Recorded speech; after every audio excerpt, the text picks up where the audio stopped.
ad alta tensione, cresce la tensione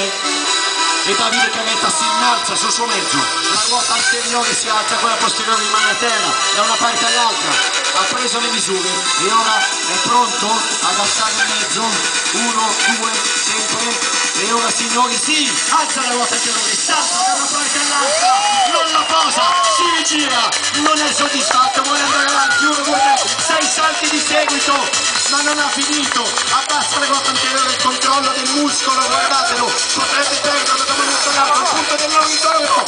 ne ce la fa Davide Caretta da Torino, grande Davide, e ora tocca anche a